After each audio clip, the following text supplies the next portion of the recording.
egomaniacs, that must have just about killed you. Good morning. Good morning.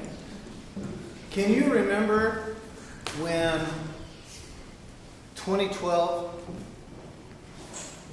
December the 21st, 2012 occurred, and it was the end of the Mayan calendar, and it was the actual grand announcement of the age of Aquarius. Can you remember that? Yes. Remember how you felt prior to it? All the rumors about it, and those who had this sensitivity who could feel it happening, and those who were saying, "What's happening?" Okay, so it's happened.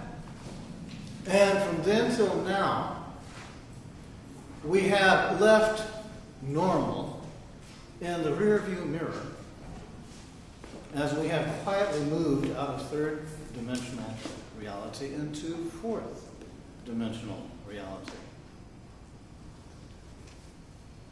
The ride didn't get any smoother, did it? No, as a matter of fact, it's become even more chaotic, bumpier, and troublesome than when we were kids growing up, looking at life from a very utopian perspective.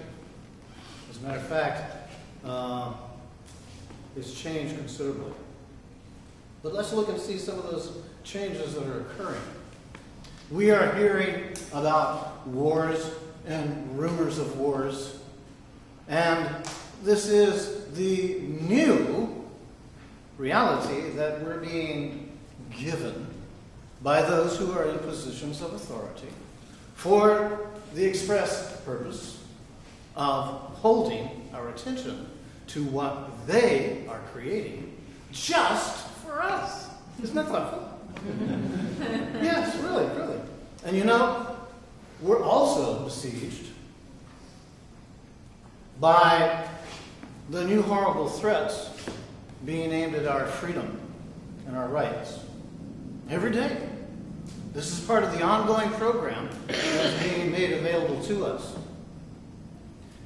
You know, a lot of people are unconsciously aware of this, but to bring it to a conscious level, you have to begin to look and see the intention of this, the why behind their doing this. The powers that be very much want to keep our attention focused on the negative and the chaotic things they create. And they do that in order to better control us. It's really that simple. Oh, did I forget to tell you we're going to eventually move out of fourth dimensional reality?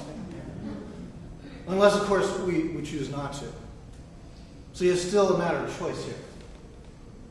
But the design of this is backed up by the universe itself, in that we are being brought to a place of higher frequency reality. But in order for us to experience it, we have to rev up our own frequencies to match those that are being generated by the universe. But in order to actually accomplish this, we have to disengage from the consensus reality that is being created by those who want to keep us in that reality. Now, here's another big reason why this is happening. And this can be exciting. This can be something that really gets your attention. It might even get your curiosity. And that is, we are right at the place of a time split occurring. Now, if you tell me you've experienced this before, then you surely have experienced something I've never experienced.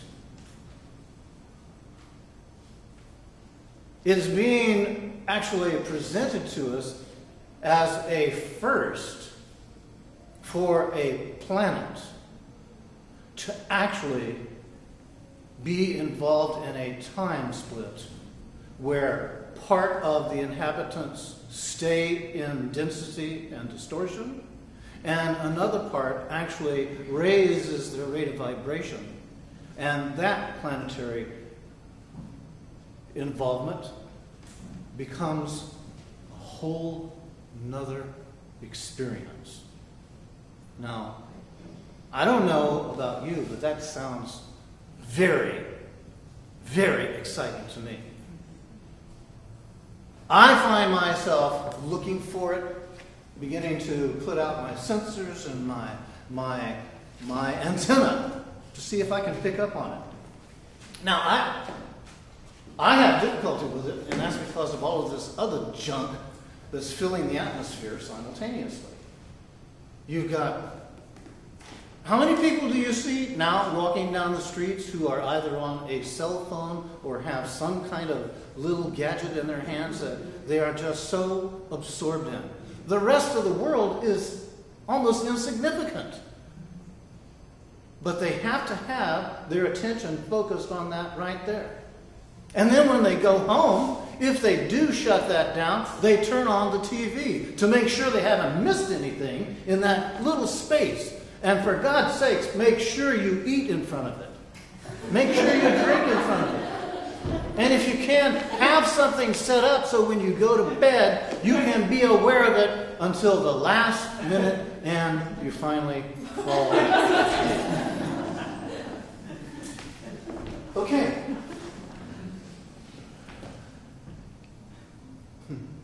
I know. Let's take a moment here and look at a universal law. There's one law that a lot of us miss, and that is energy follows thought. And this universal law doesn't care about what kind of thought it is at all. It's not interested in whether you are dignified, undignified, sanctimonious, a saint, a sinner. It doesn't care. But it is, by God, going to match the frequency of the thought that you're entertaining. If you want to actually make this shift, then the only thing you've got to do is raise your rate of vibration and keep it there. And you see, that's what we're engaging in right now, is moving away from the old programming of keeping us under the influence of fear and actually looking to the unknown and looking to it instead of with a sense of foreboding, looking to it with a sense of curiosity. Because you see, otherwise we're going to stay stuck right in the matrix, and it will be by design. If we begin to raise our rate of vibration, we're going to start experiencing the results of that, because this universal law does work that way, you see. So if you raise the rate of vibration of your thoughts, then you're going to have an energy that follows that, and that then brings the manifestation forward to confirm the quality of the thoughts you're thinking. This, in a way, translates into destiny. See, destiny isn't made for you. Destiny, you create yourself. Now, either you're creating it unconsciously, or you're creating it consciously. It doesn't matter. It's still your destiny. If you like it, well, congratulations. If you don't, well, then stop creating it that way and get into creating what you do want to have. Because then you're going to find that with the effort, and I know, God, doesn't it work?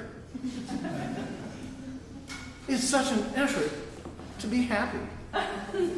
It's such an effort to be positive. It's such an effort to be kind, considerate, courteous. But then you forget that it's an effort to be the opposite. And the reason why that doesn't seem to be an effort is because you've been doing this so long, it's habit. Just think about it now. That when you enter into your curiosity about your destiny, you start becoming familiar with the pieces that go together in actually your creating of it.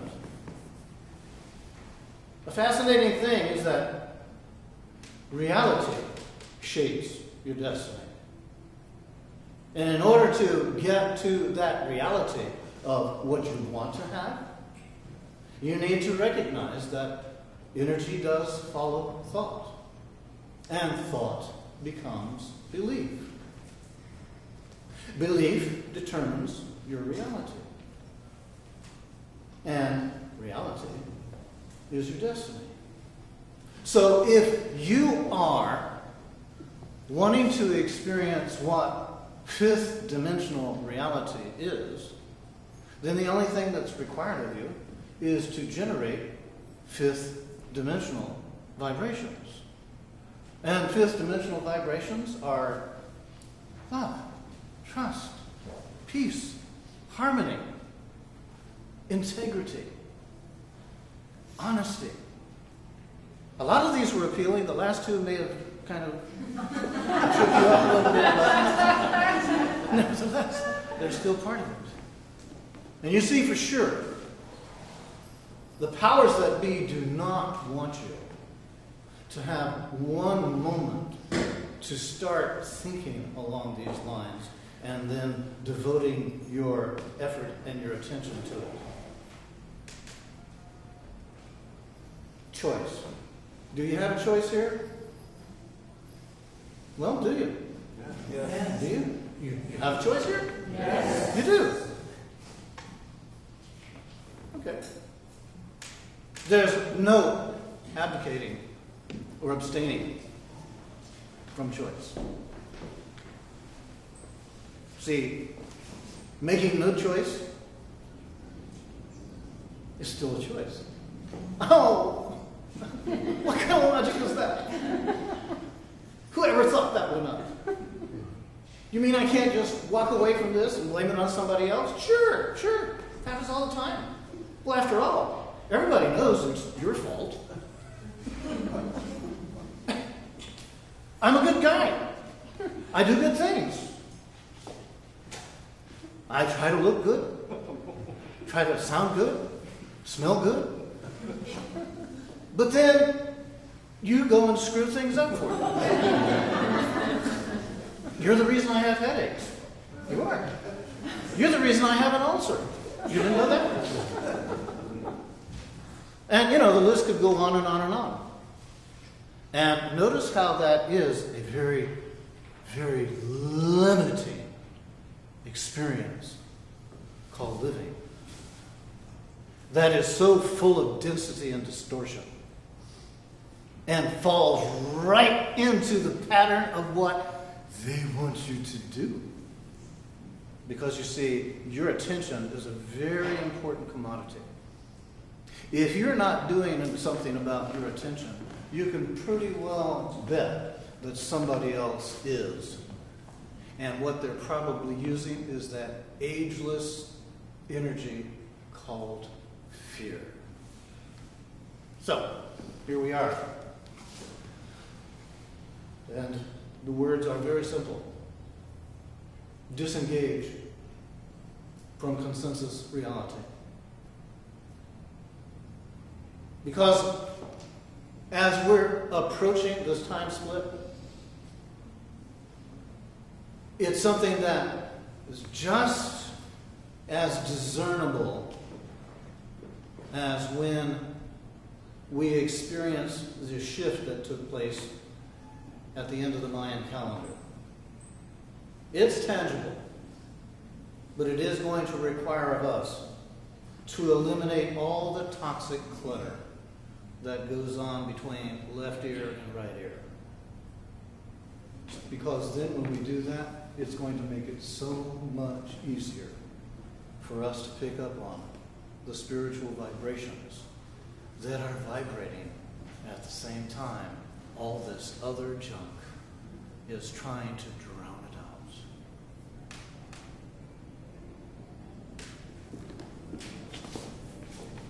out. I really want to thank you for your attention.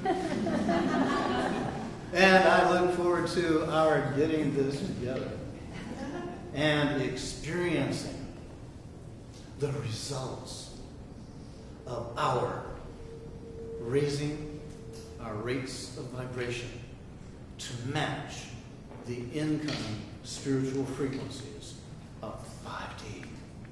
Thank you.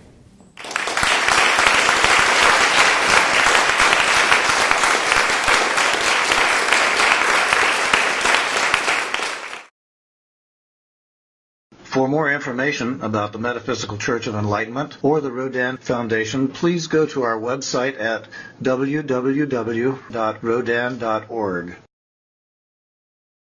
If you have been inspired by the revelations shared in these podcasts, please donate to the Rodin Foundation's ongoing efforts to help others help themselves at www.rodin.org/donate.